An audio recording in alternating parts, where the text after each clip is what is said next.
मेरी इस्लामाबाद में शादी हुई तो मेरा शौहर मुझे दुबई ले गया। रात को अपने शौहर का इंतजार कर रही थी कि 3 आदमियों ने मेरे साथ ज्यादती की और सुबह मुझे जब होश आया तो मेरी तो चीखें निकल गईं। मेरे शौहर ने तो मुझे, मैं आज बहुत खुश थी। आज मेरी रुखसती का दिन था। मेरे शौहर शान ने मेरे हाथों को मजबूती से अपने हाथों में थाम रखा था और हम दोनों अपने अपने घर वालों से विदाई लेकर एयरपोर्ट के अंदर कदम बढ़ा चुके थे। मेरा शुमार उन चंद एक दुल्हनों में से था जो रुखसती के बाद सीधे 7 समुंदर पार चली जाती हैं और वहीं अपनी नई जिंदगी की शुरुआत करती हैं। जहाज की सीट पर बैठी हुई खिड़की से बाहर का नजरिया देख रही थी और साथ ही साथ अपनी किस्मत पर भी नाज कर रही थी। आज से पूरे 6 महीने पहले मेरा और शान का निकाह हुआ था। सामने रुखसती से पहले ही मेरे सारे कागजात तैयार करवा लिए थे और सादगी से मुझे रुखसत करवा के आज अपने साथ ही दुबई ले जा रहे थे। मेरे सारे रिश्तेदारों के मुंह मेरे शादी पर खुले के खुले रह गए थे। किसी ने सोचा नहीं था कि मैं शादी करके परदेश जाऊंगी और मेरे शौहर शान जैसा जवान और खूबसूरत लड़का होगा। जब अम्मी ने मेरा और शान का रिश्ता किया था तो सभी लोगों ने यही कहा था कि ससुराल वाले कभी बहू को परदेश भेज ही ना दे, लेकिन मेरे मामले में यह बात बिल्कुल गलत साबित हुई थी। रिश्ते वाली शहजादी खाला ने सच में बहुत बेहतरीन जगह रिश्ता करवाया था। शान ने मुझे बताया था कि दुबई में उसका एक अपार्टमेंट है और एयरपोर्ट से वहीं सीधा जाना है। 2 से ढाई घंटे की फ्लाइट के बाद आखिरकार हम दुबई इंटरनेशनल एयरपोर्ट पर पहुंच गए थे। मैंने कभी ख्वाब में भी नहीं सोचा था कि मैं दुबई आऊंगी। सब कुछ एक खूबसूरत ख्वाब की तरह था, लेकिन मुझे यह खबर नहीं थी कि आँख खोलने पर हर ख्वाब की तरह यह ख्वाब भी खत्म हो जाएगा। मेरे लिए शान के साथ यह सफर मेरी जिंदगी का खूबसूरत तरीन सफर था, जो हर गुजरते दिन के साथ बदतरीन बनने वाला था। और फिलहाल मुझे इस बात का कोई अंदाजा नहीं था। अपार्टमेंट में दाखिल होते हुए मेरे दिल में बहुत से जज्बात जन्म लेने लगे। इतने से बड़े अपार्टमेंट में हम दोनों के सिवा और कोई नहीं था। मिलन का वक्त करीब आने लगा था और मेरा दिल बुरी तरह से धड़क रहा था। अब तक मैं शान के साथ तन्हाई में कोई वक्त नहीं गुजारा था। असर के बाद मेरे शादी की रुखसती हुई थी और रात 11 बजे की हमारी फ्लाइट थी। सारा वक्त हम शान के अम्मी अब्बू के साथ ही बैठे रहे थे कि अब हमें पूरे 2 साल बाद ही लौटकर वापस आना था। इसलिए अपार्टमेंट में पहुंचकर मुझे बहुत थकान महसूस हो रही थी।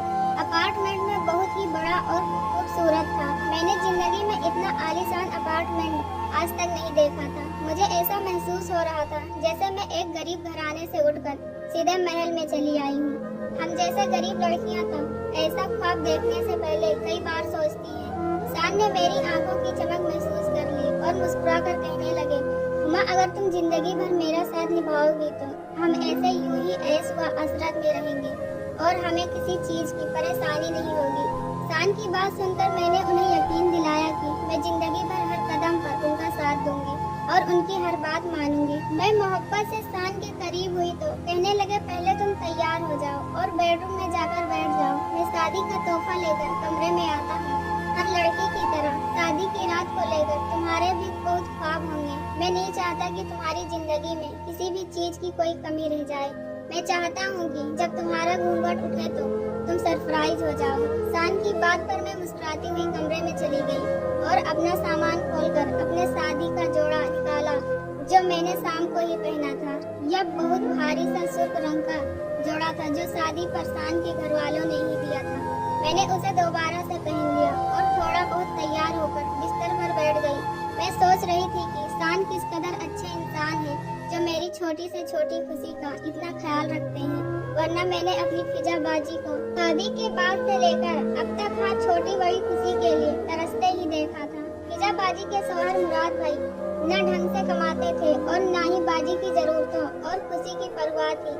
उनकी वजह से तो अम्मी ने यह फैसला किया था कि वह मेरी शादी पाकिस्तान में नहीं कराएंगी, बल्कि किसी परदेश से मेरी शादी करके मुझे परदेश भेज देंगी ताकि मेरा मुस्तकबिल संवर जाए। अम्मी ने शहजादी खाला को साफ साफ कह दिया था कि मेरे लिए किसी ऐसे लड़के का रिश्ता देखें जो बाहर मुल्क में सेटल हो और अच्छा पैसा कमाता हो। मैं किसी पाकिस्तानी से शादी हरगिज नहीं करी। शहजादी खाला ने एक आर पार होती नजर मुझ पर डाली और कहने लगी, अपनी हुमा के लिए तो एक से बढ़कर एक रिश्ते मिल जाएंगे। इतनी कम उम्र और खूबसूरत लड़कियों के लिए रिश्ता तलाश करना कौन सा मुश्किल काम है। तुम परेशान ना हो,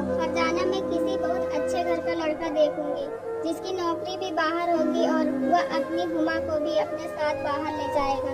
शहजादी खाला की बात सुनकर अम्मी तो खुश हो गई, लेकिन मैं बहुत ज्यादा परेशान हो गई थी। मैं सिर्फ 19 साल की हुई थी और अम्मी को न जाने मेरी शादी की इतनी ज्यादा फिक्र की सताने लगी थी। उन्होंने बहुत से रिश्ते कराने वाली आंटियों से मेरी शादी की बात की थी और शहजादी खाला भी उन्हीं में से एक थी। शहजादी खाला का नंबर अम्मी के किसी दोस्त के तवस्सुस से अम्मी को मिला था और अम्मी के एक फोन कॉल पर ही दौड़ी दौड़ी हमारे घर चली आती। जब से आज तक उन्होंने न जाने कितने लड़कों को दिखा चुकी थी, लेकिन अम्मी को कोई भी रिश्ता समझ नहीं आता था। मेरी बड़ी बहन फिजा की शादी भी कुछ ठीक नहीं चल रही थी। उसका शौहर बहुत कम कमाता था और उनके घर का गुजारा बहुत मुश्किल से हो रहा था। 2 दिन पहले ही फिजा बाजी हमसे मिलने के लिए आई थी। वह अपनी इस किस्मत पर 8 आंसू रोई और उसी वक्त अम्मी से फैसला कर लिया था कि अब वह मेरी शादी किसी ऐसे लड़के के साथ करेंगी जो बाहर मुल्क में बहुत अच्छी नौकरी करता हो। मुझे लगा कि अम्मी ने वक्ती तौर पर बात की है। जब बाकायदा तौर पर अम्मी ने शहजादी खाला से यह बात कही तो मेरी जान निकल गई। मुझे अपना घर छोड़ जाने के नाम पर खौफ आता था कि मैं समुंदर पार कैसे जा सकती थी। शहजादी खाला के जाते ही अम्मी के कदमों में बैठ गई। अब अम्मी ने मेरे चेहरे से परेशानी भाग गई और कहने लगी, अपनी फिजा को देख लो, किस कदर कसी से जिंदगी गुजार रही है। शादी में जो जोड़े मैंने दिए थे आज तक उन्हीं जोड़ों में है। मैं नहीं चाहती थी कि तेरा हाल फिजा के जैसा ही हो, तुझे भी छोटी छोटी चीजों के लिए तरसना पड़े। इसलिए मैंने फैसला कर लिया है कि मैं अपने दिल पर पत्थर रखकर मैं तुझे परदेश भेज दूंगी। मेरी नजरों से दूर रहेगी, लेकिन कम से कम इस बात का सुकून होगा तो कि तू एक अच्छी जिंदगी गुजार रही है। वरना फिजा को देख कर तो मेरा दिल कट कर रह जाता है। अम्मी के आगे मैं कुछ नहीं कह सकती थी, जबकि मैं कहना चाहती थी कि अम्मी, हर लड़की का अपना नसीब होता है और नसीब से ज्यादा किसी को कुछ हासिल नहीं हो सकता। मगर मुझे क्या मालूम था कि मेरी जिंदगी में क्या लिखा हुआ है। 2 महीने मुसलसल कोशिश के बाद शहजादी खाला एक दिन शान की तस्वीर हाथ में लिए हुए घर चली आई। अम्मी को शान पहली ही नजर में पसंद आ गया था। शहजादी खाला ने बताया कि शान की दुबई में बहुत अच्छी नौकरी है और वहीं उसके जाती अपार्टमेंट भी है और वह अपनी दुल्हन को भी शादी के बाद अपने साथ ले जाएगा। यह सुनकर अम्मी की खुशी की इंतहा न रही। इतना खूबसूरत और जवान लड़का और फिर इतना पैसा वाला है। लेकिन फिर शहजादी खाला ने बताया कि लड़का अपने शहर का नहीं है बल्कि इस्लामाबाद का है। उसके घर वाले भी वहीं रहते हैं। यह बात सुनकर अब अम्मी एकदम खामोश हो गई। अपने शहर के लोग होते तो मालूमात करने में आसानी होती। इस्लामाबाद में तो हमारा कोई जानने वाला भी नहीं था और अम्मी को समझ ही नहीं आ रहा था कि 2 शहरों में शादी कैसे होगी। शहजादी खाला कहने लगी, तुम इतना मत सोचो, तुम्हारी बेटी तो इस्लामाबाद नहीं बल्कि यहाँ से सीधा दुबई जाना है।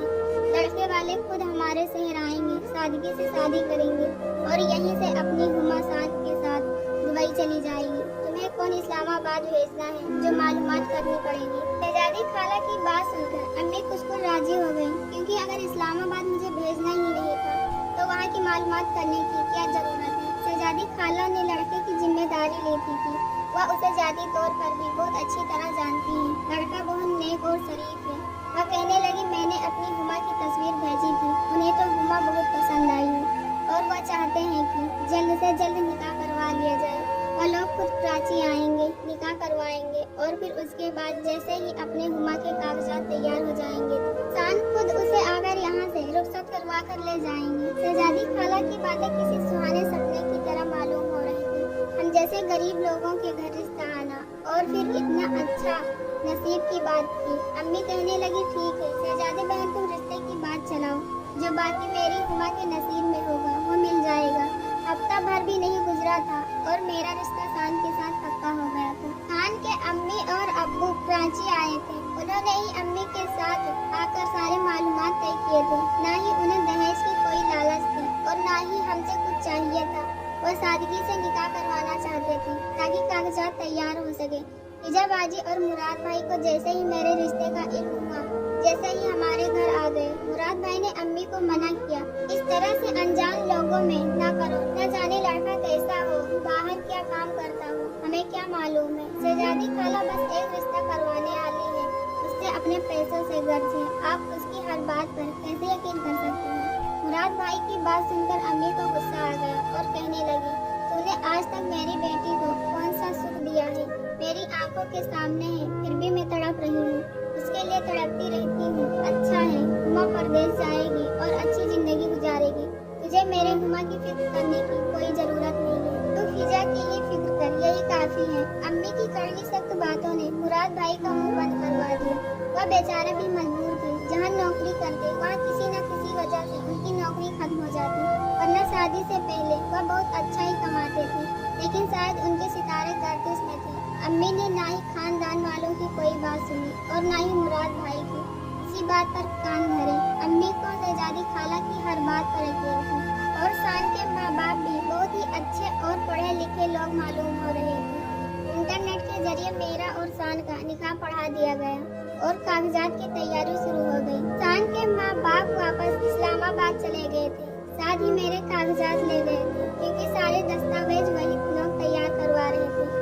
उनको 6 महीने बाद अब रुखसती के लिए ही आना था। 6 महीने जैसे ही पलक झपकते गुजर गए। इन 6 महीनों में शान ने बहुत दफा अम्मी को फोन किया था और कई दफा मुझसे भी बात की थी। वह वाकई बहुत अच्छे और मोहब्बत करने वाले इंसान थे। उन्होंने दुबई से मेरे लिए तोहफे वगैरह भिजवाए थे। अम्मी अपने फैसले पर बहुत खुश थी कि उन्होंने मेरे लिए हीरा चुन लिया है। कागजात तैयार होते ही शान दुबई से सीधा कराची आए और उनके माँ बाप भी इस्लामाबाद से कराची आ गए। शान अपने अम्मी अब्बू के इकलौते बेटे थे। उनके माँ बाप ने मेरी खूबसूरती से मुतासिर होकर मुझे अपने बहू बनाने का फैसला किया था। शादी पर उन्होंने मुझे बहुत ही कीमती जेवर और मेरी अम्मी को भी एक सोने का हार दिया था। साथ ही फिजाबाजी को भी सोने की बालियां बनाकर दी थी। मेरे खानदान वालों को तो यकीन ही नहीं आ रहा था कि मेरी किस्मत ऐसे खुल गई है। शान के घर वाले अपनी बात के पक्के निकले और जिस दिन मेरी रुखसती हुई उसी रात 11 बजे मैं जहाज पर बैठकर दुबई पहुंच गई। अम्मी ने मुझे बहुत सारी नसीहत करके रुखसती किया था। मैं शान की हर बात पर अमल करूंगी और उन्हें कभी नाराज नहीं करूंगी। मैं घूंघट डाले बिस्तर पर बैठी थी और सोच रही थी कि जब किस्मत में शान जैसा साथी लिखा हो तो वाकई ही जिंदगी खूबसूरत हो जाती है। शान जैसे खूबसूरत मर्द के साथ आने वाले वक्त का सोचकर मैं शर्म से लाल हो रही थी। कमरे का दरवाजा खोलने की आवाज आई तो मैंने नजरें झुका ली। न जाने मुझे कौन सा सरप्राइज मिलने वाला था जो शान ने इतनी देर लगा दी। कदमों की आहट आहिस्ता आहिस्ता बिस्तर के करीब आई थी और फिर जैसे ही मेरा घूंघट उठाया गया तो मेरी चीख निकल गई। मेरा घूंघट उठाने वाला शान नहीं बल्कि कोई 40-50 साल का अरबी मर्द था जो अपनी हवस भरी नजरों से मेरे संजे संवरे वजूद को देख रहा था। मैंने हकलाते हुए पूछा कि तुम कौन हो और मेरा शौहर कहाँ है? तो वह हंसकर कहने लगा, आप 2 घंटे के लिए मैं ही तुम्हारा शौहर हूँ। तुम इतनी खूबसूरत दुल्हन मेरे लिए ही तो बनी हो। उसकी बात सुनकर मेरे होश उड़ गए। यह सब क्या कह रहा था? वह शान कहाँ था? यह आदमी कौन था? मुझे किसने इस आदमी के हाथों भेजा था? मुझे कुछ मालूम नहीं था। मैंने खुद को उसे छुड़ाने की बहुत कोशिश की। वह लंबा चौड़ा और ताकतवर मर्द था। उसके आगे मेरी एक न चल सकी और आने वाले मेरी जिंदगी के सबसे बेहतरीन घंटी साबित हो गई। गुर्बत के जिन लम्हात को सोचकर मैं थोड़ी देर पहले शर्म से लाल हो रही थी, वही लम्हात मेरी जिंदगी के लिए कयामत साबित हो गए थे। मेरा हाल ऐसा था कि मैं शर्म से जमीन में गड़ गई थी। 2 घंटे तक मेरे साथ ज्यादती करने के बाद अरबी मुझे छोड़कर चला गया था और मुझ में इतनी ताकत भी नहीं थी कि मैं अपने बिस्तर से उठ पाती। दुबई की यह पहली रात मेरे लिए कब्र की पहली रात जैसी थी, क्योंकि परेशानी के हाल अभी खत्म नहीं हुए थे। 10 मिनट भी नहीं गुजरे थे कि दूसरा अरबी मेरे कमरे में चला आया। चीख चीख कर मेरे हलक में कांटे पड़ चुके थे और अब मुझ में रोने की भी हिम्मत नहीं थी। दूसरे अरबी ने भी मेरा हंस बिगाड़ दिया था और फिर उसके जाने के बाद तीसरा अरबी मेरे कमरे में चला आया। मेरे वजूद से जान निकल गई थी। मैं एक बेजान लाश की तरह बिस्तर पर पड़ी हुई थी। उसके बाद मुझे याद नहीं आ रहा कि वह तीसरा अरबी मुझे कब तक अपनी हवस का निशाना बनाता रहा, क्योंकि मैं अपने होश खो चुकी थी। सुबह जब मुझे होश आया तो मेरे साथ बिस्तर पर शान लेटा हुआ था। वह जाग रहा था और सिगरेट पी रहा था। उसे देखकर रात का एक मंजर मेरे जहन के पर्दे पर चलने लगा। मैंने उसे बाजू से पकड़ लिया और रोते हुए पूछा कि रात को जो कुछ हुआ वह सब क्या था? मेरी इज्जत के साथ इतना बड़ा खिलवाड़ क्यों किया गया? मेरी बात सुनकर ऐसे हंसा जैसे वह नशे में हो। ऐसा भी क्या हो गया जो तुम इतना हंगामा मचा रही हो? मैंने तुम्हें कहा था ना, अगर तुम्हें मेरे साथ ऐसी आयशो अशरफ में जिंदगी गुजारनी है तो तुम्हें मेरा साथ निभाना होगा। बस तुम इसी तरह इन अरबियों को खुश रखती जाओ और फिर देखना हम दोनों कितने अमीर हो जाएंगे। मैं तुम्हारे सारे ख्वाब पूरे कर दूंगा। तुम थोड़ी देर आराम कर लो, उसके बाद तुम्हें फिर काम करना है। मैं हैरानी से उसकी तरफ देख रही थी। वह यह सब क्या कह रहा था? क्या यह सब आयशा इशरत इन गलत कामों का नतीजा थी? और उसके बाद अब मुझे कौन सा काम करना था?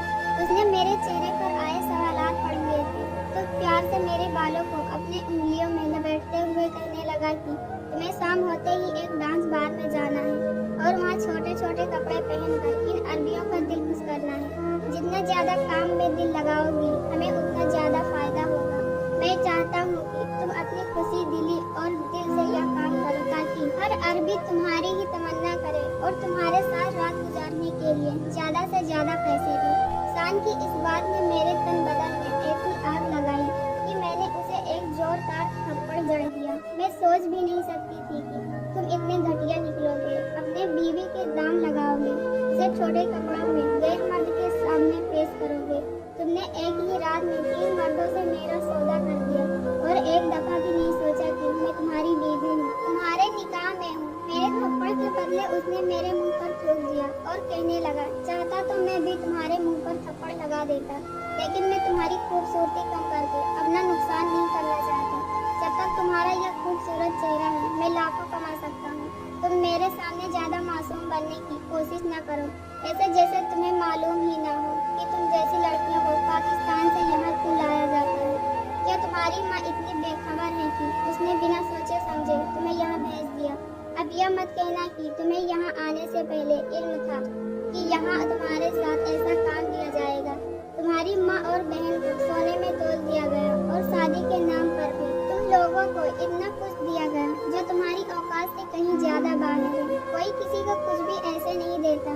तुम जैसी लड़कियों को दुबई आने की ख्वाहिश होती है और वह अपनी मर्जी से जानबूझकर अपना सब कुछ दांव पर लगाने के लिए राजी होती है। तुम भी अपनी मर्जी से यहाँ आई हो, मैं तुम्हें जबरदस्ती नहीं लाया। तुम्हें और तुम्हारी माँ को दुबई की चमक दमक की ख्वाहिश थी। तुम जैसी लड़कियों को यह चमक दमक ऐसे ही मिलती है। शान के लफ्जों ने मेरे रूह में खंजर सगो दिया था। वह मेरा शौहर था, मैं उस पर भरोसा करके यहाँ आई थी, लेकिन वह तो सीधे लफ्जों ने मुझे एक ख्वाहिशा औरत कह दिया था। यह सच था कि मेरी माँ ने दुबई के लालच में शान से मेरी शादी करवाई थी, लेकिन उन्हें क्या मालूम था कि यह दुनिया किस कदर गंदी हो चुकी है। मैं शान के कदमों में गिरी और रोते हुए उससे फरियाद की वह मुझे पाकिस्तान वापस भेज दे, लेकिन मेरी बात सुनकर वह जोर जोर से हंसने लगा। मैं उसकी भारी इन्वेस्टमेंट की वह मुझसे बिना मुनाफा कमाए कैसे छोड़ सकता था। उसने जबरदस्ती मेरा हाथ पकड़ा और मुझे करीब एक बार में ले गया, जहां मुझे एक छोटा सा लिबास दिया गया और जबरदस्ती उसे पहनाकर डांस बार में खड़ा कर दिया गया। मेरा रोना धोना मजामत सब बेकार गया था, क्योंकि वहाँ सारी लड़कियाँ ही मेरे जैसी थी जिनको जबरदस्ती इस मुकाम पर पहुँचाया गया था। मैं जिस कदर गुस्सा होती अरबों को उस कदर ज्यादा मजा आता और वह इतना ही मेरे साथ गलत हरकत करते। थोड़ी देर में मुझे समझ आ गई थी कि मेरा चीखना चिल्लाना इन मर्दों के लिए एक टाइम पास है, और फिर मैं पूरी तरह खामोश हो गई। और फिर पूरी रात मेरे साथ जो कुछ होता जा रहा था मैं बयान भी नहीं कर सकती। 15 दिन तक इसी तरह जागती का निशाना बनती रही। शान मुझे डांस बार ले जाता, वहाँ मुझे नशे के इंजेक्शन लगाकर मदहोश किया जाता और फिर जिस अरबी को मैं पसंद आ जाती मेरी मुंह मांगी कीमत आधा करके अपने साथ ले जाता। 15-20 दिन में यह बात मुझे अच्छी तरह समझ आ गई थी कि मेरी यह बर्बादी उस वक्त तक है जब तक यह मेरी खूबसूरती है। जिस दिन मेरी खूबसूरती खत्म हुई मैं शान के लिए कमाने का जरिया नहीं बन सकूंगी। और 20 दिन बाद मैंने एक ऐसा कदम उठाया जिसके बारे में कभी कोई लड़की आम हालात में सोच भी नहीं सकती। मैंने बावर्ची खाने में जाकर अपना आधा चेहरा ही झुलसा डाला।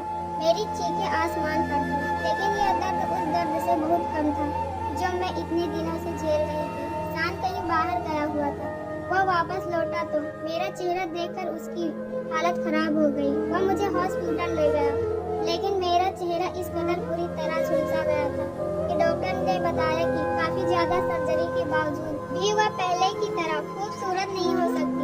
शान ने घर लाकर मुझ पर बहुत तशद्दुद किया, लेकिन उससे ज्यादा अगवा कर भी क्या सकता था, क्योंकि अब कोई भी मेरी कीमत अदा करने वाला नहीं था। गुस्से के आलम में उसने मेरा सामान बांधा और मुझे वापस पाकिस्तान भेज दिया, क्योंकि अब मैं उसकी किसी काम की नहीं रही थी। मैं वापस जहाज में बैठी और अपनी बर्बादी पर आंसू बहा रही थी। मेरा चेहरा देखने लायक नहीं रहा था। महीना भर पहले की बात थी जब यह सफर मेरी जिंदगी का सबसे खूबसूरत सफर था, लेकिन अब यह बदसूरत बन गया था। एयरपोर्ट पर उतरकर मैंने वहीं से मुराद भाई को फोन मिलाया, क्योंकि मुझे उन्हीं का नंबर याद था। मेरी एक फोन कॉल पर मुराद भाई एयरपोर्ट आ गए थे। मुझे देखकर उनकी चीखें निकल गई थी। उनके साथ मैं वापस अपने घर पहुंच गई थी और मेरी माँ को तो सदमा हो गया था। उनके लिए इस बात पर यकीन करना ही मुश्किल था कि सान इतना बड़ा धोखेबाज निकला है। मुराद भाई ने शहजादी खाला का पता करवा कर उन्हीं की कोशिश से यह रिश्ता हुआ था, लेकिन शहजादी खाला तो अपना किराए का घर छोड़कर न जाने कब की कहाँ जा चुकी थी। सान के इस्लामाबाद घर का पता जो हमारे पास था वह भी किराए का घर था और वह सान के माँ बाप भी वहाँ नहीं रह रहे थे। कौन जानता है कि वह सान के असली माँ बाप थे भी या नहीं। इस बात को आज पूरा 1 साल होने वाला है। मैं अपना जला हुआ चेहरा और लुटी हुई जिंदगी के साथ अपनी माँ की दहलीज पर बैठी हूँ। मेरी माँ तो उस दिन के बाद से ऐसे खामोश हो गई थी जैसे क्यों उसके मुंह में जुबान ही ना हो। मुश्किल के इस वक्त में मुराद भाई हमारा सहारा बन गए। उनकी नौकरी दोबारा से लग गई थी। हमारे पास सान के खिलाफ ना ही कोई सबूत था और ना ही कोई ऐसा गवाह कि हम सान के खिलाफ कोई कार्रवाई कर सकते। इसलिए मैंने यह मामला अल्लाह की अदालत में छोड़ दिया था। मेरी सब माँओं, बहनों और बच्चियों के माँ बाप से यह गुजारिश है कि अपनी बेटियों का रिश्ता बहुत सोच समझ कर और देखभाल करके परदेश की चमक दमक में अंधे होकर अपनी बेटियों को रवाना न करें कि कहीं उनका अंजाम खुदा न खास्ता मेरे जैसा हो। दोस्तों, मेरी कहानी पसंद आए तो लाइक करो, चैनल को सब्सक्राइब करो। हम ऐसी वीडियो आपके लिए लाते रहेंगे।